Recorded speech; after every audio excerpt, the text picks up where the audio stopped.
वृंदावन बिहारी लाल की जय। उमापति हर हर महादेव की जय। पूर्णमासी व्रत कथा। पूर्णमासी व्रत कथा की सामग्री। पूजन सामग्री गंगा जल, पंचामृत, ऋतु फल, ढाकी लकड़ी, मधु, यज्ञोपवीत, चावल, चंदन, श्वेत वस्त्र, नैवेद्य, बालू, दीपक, आटा, रोली, कलश, मूली, नारियल, कुसा, सुपारी, ज्योतिल, धूप, बेलपत्र, धतूरा, घी, शक्कर, आम, पल्लव, धूप, ब्राह्मण आचार के वस्तु। कथा प्रारंभ। द्वापर युग में एक समय माता यशोदा के जगत के प्राणियों को नाना प्रकार के कलेशों से एवं विपत्तियों से पीड़ित देख उनके दुख से दुखी होकर उनका कल्याण करने की भावना से नंदन व्रत चंदन मुरली मनोहर भगवान विष्णु के पास जाकर अति प्रेम से बोली, हे गोपाल, तुम ही सारे संसार के उत्पन्न करता एवं सहाय करता हो। तुम्हारे ही अनंत प्रभाव से सूर्य और चंद्र जग को प्रकाशित करते हैं। तुम्हारी ही दया बिंदुओं से क्षुद्र सागर अपार जल से परिपूर्ण रहता है। गंगा की पवित्रता तुम्ही से है, आकाश की अखंडता तुम्ही से है और अग्नि की परम प्रचंडता तुम्ही से है। हे मधुसूदन, आज मैं जगत के प्राणियों में किसी भी रोग से, किसी को दरिद्रता से, किसी को वैभव और किसी को निर्धनता के प्रभाव से पीड़ित देखकर मेरा हृदय व्याकुल हो गया। हे सर्वेश्वर, आप इस जगत के प्राणी मात्र के दुख का निवारण करने वाले हैं। कोई सुगम उपाय बताने की कृपा कीजिए, जिससे द्वारा जगत तल के प्राणी और दुख, दारिद्र्य आदि व्याधियों से छुटकारा पाकर सुखी हो जाएं। माता यशोदा के सौंदर्यपूर्ण वचन सुनकर परम प्रफुल्लित होकर यदुनंदन कहने लगे कि हे माता, जगत कल्याण की भावना से ओतप्रोत आपका यह प्रश्न मन को आनंदित करने वाला है। हे माता, अब मैं आपके समक्ष पूर्णमासी व्रत का वर्णन करता हूँ, जिसके करने से नारियां वैवध की व्याप्ति से मुक्त हो जाती हैं। पुरुष दरिद्रता एवं निर्धनता आदि अनेक कठिन कलेशों से निर्भय हो जाते हैं और उन्हें दुख, संपत्ति आदि अटल सौभाग्य की प्राप्ति होती है। इस व्रत की विधि निम्न है।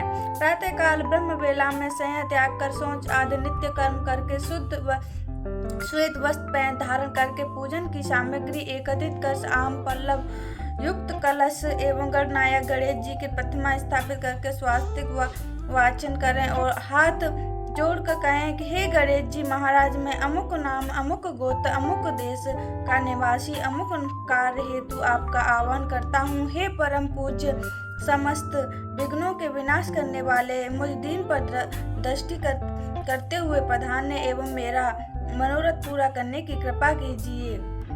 इसके बाद देवादिदेव भगवान शंकर का निम्न प्रकार से प्रचार पूजन करें, जिसका विधान इस प्रकार है। हे देवादिदेव भगवान त्रिलोचन, जिसके हाथों में भक्तजनों के त्रिशूल हनने वाला त्रिशूल विराजमान है और गले में काले सर्पों तथा मुंडों की माला पहने हुए हैं, जिनका समस्त शरीर शमशान की भस्म से रंगा हुआ है, जिनकी उलझी हुई जटाओं में पतित पावनी गंगा धारा प्रभावित हो रही है, उन भगवान शंकर का ध्यान मन में उनका आह्वान करते कहें कि हे शंभु, भक्त वत्सल, मैं आपका आह्वान करता हूँ, आप मुझ दीन पर अनुग्रह कर प्रधान्य की कृपा कीजिए। तत्पश्चात आसन प्रदान करके निम्न करें कि हे प्रभु, आप इस आसन पर विराजमान होइए। ततोपरांत पाग अर्पित करता हुआ कहें कि हे समस्त जगत के सहाय करता, मुझ अकृतन द्वारा अर्पित यह पाग स्वीकार कीजिए। पाग के बाद मस्तक पर तिलक लगाकर माल्या पढ़ करके निवेदन करें कि हे नाथ, मुझ सेवक द्वारा समर्पित ये पुष्पहार गले में धारण करने की कृपा कीजिए। ततोपरांत कपूर, घी, मधु, दही, चीनी और दूध में से पंचामृत के स्नान करावें और कहें कि हे विश्वनाथ, उपरोक्त वस्तुओं से निर्मित पंचामृत से स्नान करावें की अनुकृपा कीजिए। फिर वस्त्र पर करके मुझ पर परम अनुग्रह कीजिए। बाद में यज्ञोपवीत अर्पण कर प्रार्थना करें कि हे देवेश, यह उत्तम यज्ञोपवीत धारण करने की परम कृपा कीजिए। तत्पश्चात केसर, कस्तूरी युक्त चंदन अर्पित करके कहें कि हे भोलेश्वर, आप यह लेपन स्वीकार कीजिए। फिर चावल समर्पित कर विस्मयतापूर्वक कहें कि हे सर्वेश्वर, यह अक्षत्र कृपा करके ग्रहण कीजिए। फिर सुंदर गुलाब, चंपा, चमेली एवं बेलपत्र के संयोग से निर्मित माल्यार्पण करके कहें कि हे भोलेश्वर, यह पुष्पहार गले में धारण करने की कृपा कीजिए। आप बाद में गौघृत एवं कपास की रुई से निर्मित बत्ती बनाकर दीप जलाएं और सुगंध हेतु धूप अगरबत्ती प्रज्वलित करके विनय करें कि हे देवेश, मेरे समस्त मनोविकार नष्ट करके मेरे मन में अपार अंधकार को विनाश करके ज्ञान का प्रकाश करने की कृपा कीजिए। तब तो प्रांत पंचमेवा मिष्टान 5 फल अर्पित करके विनय करें कि हे जगदीश्वर, आप मुझ पर दास पर अनुग्रह करके यह नैवेद्य स्वीकार कीजिए। इसके बाद मुख्य शुद्ध हेतु सुपारी युक्त पान समर्पित करके कहें कि हे भोलेश्वर जगधार, यह तांबूल पत्र ग्रहण कीजिए। इसके बाद ऋतु फल समर्पित करके विनय करें कि हे उमापति, हे ऋतु फल ग्रहण करके शुद्ध अगिंचन को अपने चरण कमलों को अवलिंचन कर भक्ति प्रदान कीजिए। उपरोक्त वस्तुओं अर्पित करके भगवान शंकर की मनोयोग पूर्वक पूजा करें और 108 बार शिव जी के 16 नामों का जाप करें। देवाधिक देव त्रिनेत्र शंकर विश्वनाथ उमा रमण कामारूप शंभु भवभूतेश दारुण दुख हरण ऋषिकंठ उग्र शिवम शैल मुंड चंद्रमौली विशंभरा कीजे निहाल महामृत्युंजय शशि शेखरम। इस प्रकार भगवान भूतनाथ की पूजा करके प्रार्थना करें कि हे दयालु शंकर, मुझ दास द्वारा अर्पित यह पूजा सामग्री स्वीकार करो। हे शंभु, मेरे मनोविकार दूर करके मेरे तिमित आचित हृदय में ज्ञान और भक्ति का प्रकाश कीजिए। कथा प्रारंभ। भगवान के मुख से इस प्रकार व्रत का विधान सुनकर माता यशोदा बोली, श्री कृष्ण पूर्व काल में किसके इस व्रत को किया, उसका व्याख्यान करने की कृपा कीजिए। माता यशोदा के ऐसे वचन सुनकर नंद नंदन बोले, पूर्व काल में वैवध से परिपूर्ण कार्तिका नाम का एक महानगर था। उस नगर के राजा का नाम चंद्रहास था। इस नगर में धनेश्वर नाम का ब्राह्मण निवास करता था। उसकी परम सुशील पत्नी का नाम रूपवती था। वह दोनों प्राणी उस नगर के अत्यंत प्रेम के साथ जीवन व्यतीत कर रहे थे। उनका घर धन्य धान आदि से भरपूर था। किसी प्रकार की कोई कमी नहीं थी। उन दोनों को केवल एक ही दुख था कि उनके कोई संतान नहीं थी, जिसके कारण वे दोनों सदैव उदास रहते थे।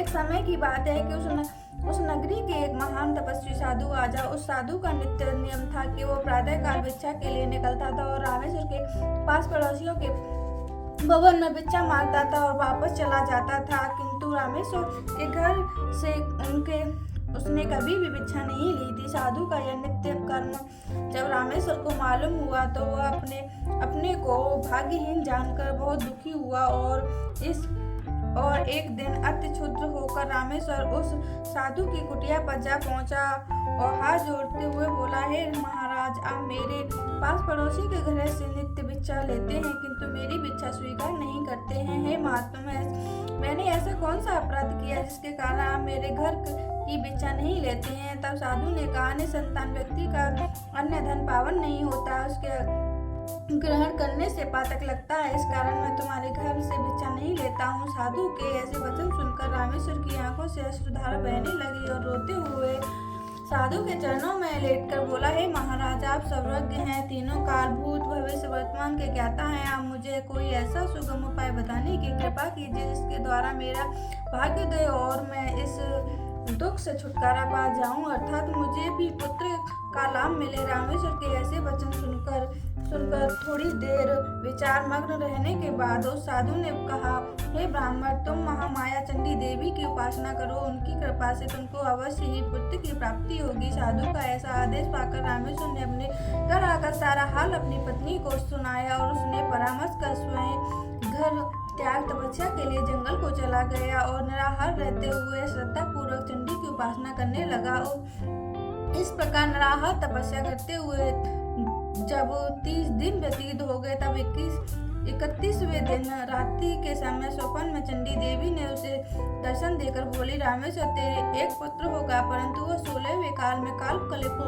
होगा। तब रामेश्वर हाथ जोड़कर बोला, हे जगजननी, आप मुझे कोई ऐसा उपाय बताने की कृपा कीजिए जिससे वह पूर्ण आयु प्राप्त कर सके, असमय से मृत्यु को न प्राप्त हो। तब चंडी देवी बोली, तुम दोनों पति पत्नी यदि 32 पूर्णमासी का व्रत श्रद्धा सहित करो तो तुम्हारा पुत्र चिरायु हो सकता है। तब रामेश्वर बोला, हे माता, इसकी विधि क्या है? तब देवी बोली, संपूर्ण दिवस निराहार रहने के बाद संध्या को एक आटे का दीपक बनाकर स्वयं रुई की बाती एवं घी के सहयोग से प्रज्वलित कर विधि पूर्वक सेवा सहित भगवान शिव जी का पूजन करना। इस प्रकार पूर्णमासी का व्रत करने से पुत्र चिरायु हो जाएगा। अब तुम्हें पुत्र होने का उपाय भी बताती हूँ। प्रातः काल तुमको सामने वाले आम के वृक्ष में एक सुंदर फल लगा दिखाई देगा। पेड़ पर चढ़कर उस फल को तोड़ना और जिस दिन तुम्हारी पत्नी ऋतु काल से पश्चात स्वच्छ हो गए तब उसे खिला देना, इससे तुम्हारी इच्छा पूर्ण होगी। इतना कहकर देवी अंतर्ध्यान हो गई। प्रातः देवी के कहे अनुसार सामने आम के पेड़ पर सुंदर फल को लगा देख रामेश्वर पेड़ पर चढ़ गया और फल को तोड़कर नीचे उतरा। फिर प्रशंसा के साथ अपने घर जाकर सारा हाल अपनी पत्नी को सुनाया। देवयोग से उसकी पत्नी उसी दिन ऋतु स्नान के बाद स्वच्छ हुई थी। उसने शंकर जी का बार बार स्मरण करके वह फल खाया और देवी की परम कृपा से गर्भवती हो गई। 9 महीने बीतने के बाद 10वां महीना प्रारंभ होते ही उसके एक चंद्रहास के समान सुंदर पुत्र उत्पन्न हुआ। देवी की कृपा होने के कारण दोनों पत्नी ने उसका नाम देवीदास रखा और बड़े प्यार से उसका लालन पालन करने लगे। अब वह बालक चंद्रकला के समान बड़ा होने लगा। देवी की कृपा से वह बालक पढ़ने लिखने में अति होशियार था। तब वह 7 वर्ष का हुआ तो रामेश्वर ने अपनी पत्नी को पूर्णमासी व्रत करने का स्मरण दिलाया और दोनों पति पत्नी नियम पूर्वक पूर्णमासी का व्रत करने लगे। इस प्रकार 15 वर्ष व्यतीत हो गए और देवीदास के 16वें वर्ष में कदम रखा। तब रामेश्वर अपनी पत्नी से बोला देवी के कथा अनुसार देवीदास 16 वर्ष का होते ही कल्प हो जाएगा, किंतु यह हम अपनी आंखों से कैसे देख सकेंगे? मेरा हृदय तो अभी से विचलित हो रहा है। तब पत्नी के परामर्श दिया कि मेरी राय से देवीदास को उसके मामा के साथ से नगरी काशी भेज दो। वहीं रहकर विद्या अध्ययन करेगा और जिन भगवान शंकर की कृपा से हमें यह प्राप्त हुआ है वही इसे पूर्ण आयु प्रदान करेंगे। इस प्रकार आपस में विचार करके देवीदास के मामा को बुलाकर दोनों को काशी के लिए रवाना किया और दोनों को पति पत्नी उसकी कुशलता की कामना करते हुए पूर्णिमा का व्रत करते हुए दिन व्यतीत करने लगे। देवीदास अपने मामा के साथ काशी पाठशाला चला गया। कई दिन बाद एक नगर में पहुंचा तब शाम हो गई थी। अतः दोनों मामा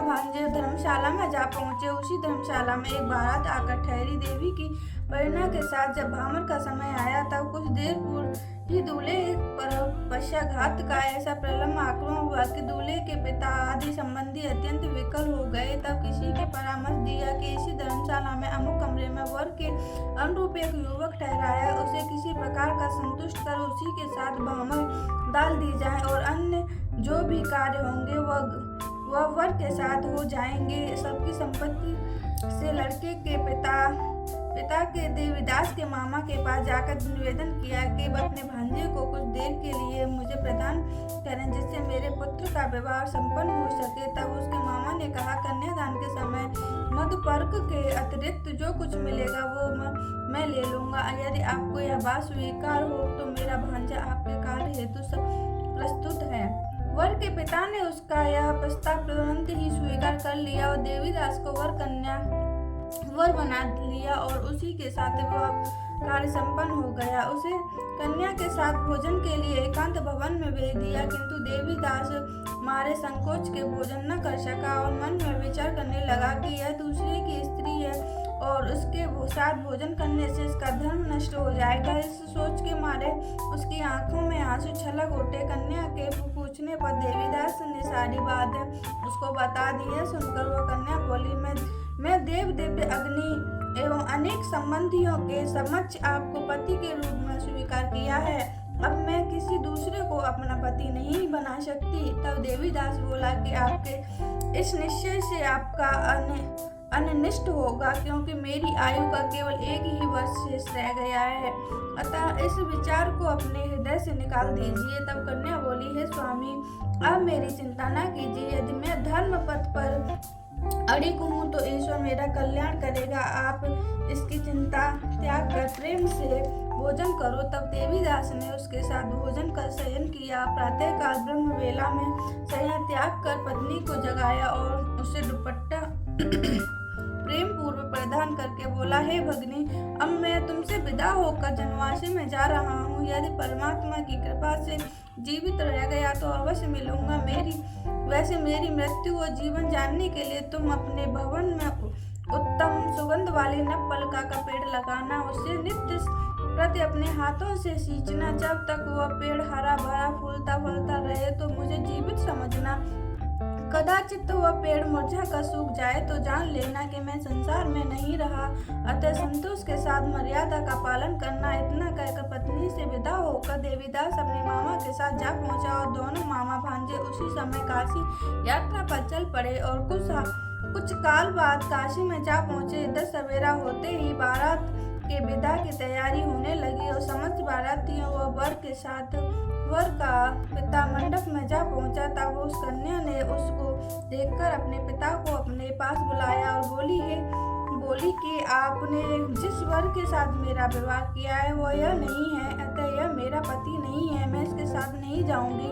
तब तो सभी बाराती बिगड़ कर बोले, तुम्हारी शादी इसी वर के साथ हुई थी, अतः तुमको चलना पड़ेगा। तब कन्या बोली, मैंने कन्यादान के समय कुछ आभूषण वर को दिए थे, वो दिखाइए तथा मैंने क्या क्या गुप्त बातें इससे बताई थी वो सुना दे। यदि सत्य होगा तो मैं जान लूंगी। कन्या के ऐसे वचन सुनकर पश्चागार से पीड़ित वर लज्जित हो गया और समस्त बारातियों के साथ वापस चला गया। काशी जी में निवास करते हुए 1 वर्ष होने को आया तो एक दिन काला सर्प उसे डसने की कामना से उसके कमरे में आया। देवीदास उस समय सो रहा था, अतः उस सर्प का आगमन न जान सका और उस सर्प के प्रभाव से देवीदास के आसपास की सारी धरती काली पड़ गई। परंतु उस विष का प्रभाव देवीदास पर न हुआ, क्योंकि उसकी माता 32 पूर्णिमाओं का व्रत अपना संकल्प पूरा कर चुकी थी। अतः देवीदास के प्राण न निकले और वह जीवित रहा। सांप के निष्कृष्ट होने का समाचार जब यमराज को ज्ञात हुआ तो वह अपने वाहन का सवार हो देवीदास के प्राण लेने को चले। रात्रि का समय था। काशीपति के घर चारों ओर घूम कर पहरा दे रहे थे। अचानक उनकी दृष्टि यमराज पर पड़ी तो वह उसके आगमन का कारण जानने की अतिकुष्ठा को न दबा सके और यमराज के पीछे चल दिए। अपने प्रयासों से उनके आने का अभिप्राय ज्ञात कर लिया और यह समाचार देने के लिए वह देवाधिपति शंकर के पास पहुंचे और विस्तारा से सारा हाल भवानी शंकर को सुनाया। कालदर्शी शिवजी ने अपनी योगिक शक्ति से उसकी माता द्वारा व्रतों का संकल्प यमराज के आगमन का सारा हाल गिरजा को कह दिया। यह सुनकर गिरजा मात्र व्यथा से व्यक्त हो शिवजी से बोली, हे स्वामी, मेरी विनय है कि आप इस अबोध देवीदास को अभय प्रदान दीजिए, क्योंकि वह आपकी शरणागत है और उसकी माता ने भी आपकी पूजा करते हुए 32 पूर्णिमाओं का व्रत किया है, इसलिए उस पर कृपा कर देवीदास को जीवित प्रदान कीजिए। भक्त वत्सल भगवान शिव गौरा के ऐसे वचन सुनकर हर्षित हो देवीदास के साथ स्थान पर गए और जहाँ प्राणहीन निश्चित पड़ा था उसके मुंह में एक अमृत बूंद डालकर अंतर्ध्यान हो गए और देवीदास सोए हुए व्यक्ति के समान उठ बैठा और अपने मामा से कहा कि 16वां साल भगवान की कृपा से पूरा हो गया है, इसलिए अब घर चलना चाहिए। यह विचार करके घर के लिए चल दिया। इधर उसकी पत्नी उसके आदेश के अनुसार नवपलका का पेड़ लगा नित्य पावन जल से सींचती हुई अपने पति के ध्यान से मगन रहती। तब यमराज ने देवीदास के प्राण निकाले और नवपलका के मुरझे हुए पुष्पों को देखकर वह अति व्यथित हो गई और कुछ काल बाद ही जब देवीदास को शिवजी ने जीवित कर दिया तब नवपलका के पुष्प पुनः सुरक्षित एवं पूर्ण प्रभावयुक्त हो गए।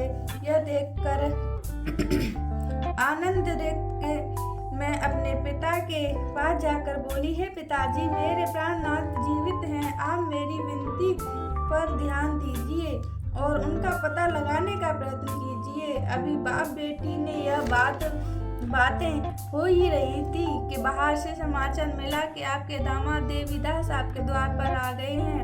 तब दोनों बाप बेटी परम प्रसन्न हो शिवजी का गुणगान करने लगे। अपने संबंधियों को एकत्रित करके समक्ष उनकी परीक्षा करके परीक्षा में भली भांति जब विश्वास हो गया कि वही यह लड़का है जिसके साथ विवाह हुआ था, तब बड़ा आनंद मनाया और एक सप्ताह तक उनकी मेहमानदारी करने के बाद दामाद को दहेज आदि के साथ कन्या सहित विदा किया।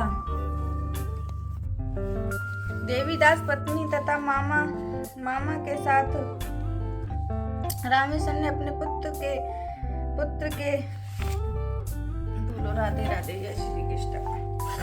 देवीदास पत्नी तथा मामा के साथ अपने गांव जा पहुंचे। घर पहुंचकर पत्नी सहित माँ बाप के चरणों में शीश नवाया। माँ बाप परम प्रफुल्लित हुए और दोनों को अनेक आशीर्वाद देकर गले लगा लिया। रामेश्वर ने अपने पुत्र के मृत्यु भय से मुक्त हो जाने पर बड़ा भारी उत्सव किया और ब्राह्मणों को अति प्रसन्न होकर दान देकर संतुष्ट किया। यशोदानंद श्री कृष्ण बोले, हे माता जी, जो स्त्रियां श्रद्धा भक्ति से इस व्रत को करती हैं वह वैवध्य की विषम प्राप्ति से मुक्त हो, अटल सौभाग्य हो, सकल सुखों की अधिकारिणी होती हैं। मेरे इन वचनों से लेश मात्र संशय नहीं है। व्रत करने वाला चाहे स्त्री हो चाहे पुरुष, भगवान शंकर की कृपा से संसार के सकल आनंद भोगकर अंत में आवागमन रहित होकर विश्वलोक को प्राप्त होता है। पूर्णमासी व्रतोद्यापन विधि। भगवान नंदन के मुखारबिंद से यह कथा श्रवण कर माता यशोदा बोली, हे केशव, जिस प्रकार यह मनुज मात्र का कल्याण करने वाली पूर्णमासी व्रत कथा का वर्णन किया है, उसी प्रकार कृपा करके इस व्रत का उद्यापन विधि भी कहिए, क्योंकि किसी भी व्रत का संपूर्ण फल बिना उद्यापन के नहीं होता है। तब भगवान श्री कृष्ण कहने लगे, हे माता सुनो, अब मैं पूर्णमासी व्रतोद्यापन विधान का पूर्ण फल रूप से वर्णन करता हूँ, जो ध्यान पूर्वक सुनो। इस व्रत को सदैव अगहन माघ अथवा वैशाख माघ की पूर्णमासी से प्रारंभ करना चाहिए तथा पूष और भाद्रपद की पूर्णिमा को व्रत नहीं करना चाहिए। यह शास्त्र अनुसार वर्जित है। व्रती को चाहिए कि जब उसके संकल्प अनुसार व्रत संपूर्ण हो जाए या उसका मनोरथ पूर्ण हो जाए तो उसका उद्यापन करे, और जिस दिन उद्यापन करना हो उस दिन ब्रह्म वेला में संध्या त्याग कर नित्य कर्म से निर्वृत हो, शुद्ध स्थान में चौका लगाकर आटे का दीपक बना उसमें शुद्ध देसी घी बत्ती प्रज्वलित कर शिव प्रतिमा के सम्मुख धरे और पूर्व विधान के अनुसार शिव जी का श्रद्धा से पूर्वक करे। उसके बाद आचार्य द्वारा पूजन करावे। ओम नमः शिवाय मंत्र का 108 आहुति देवे और इस प्रकार पूजन के बाद आचार्य को दक्षिणा में देकर संतुष्ट करे। बाद में प्रसाद वितरित करके भजन कीर्तन करता हुआ रात्रि को जागरण करें और प्रातःकाल शिव जी की आरती करें। ओम जय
हरि हर महादेव की जय। उमापति हर हर महादेव की जय। बोलो वृंदावन बिहारी लाल की जय। जुगल जोड़ी सरकार की जय। जय श्री राधे, जय जय श्री राधे। मेरे चैनल को लाइक, बोलो जय माता दी, राधे राधे।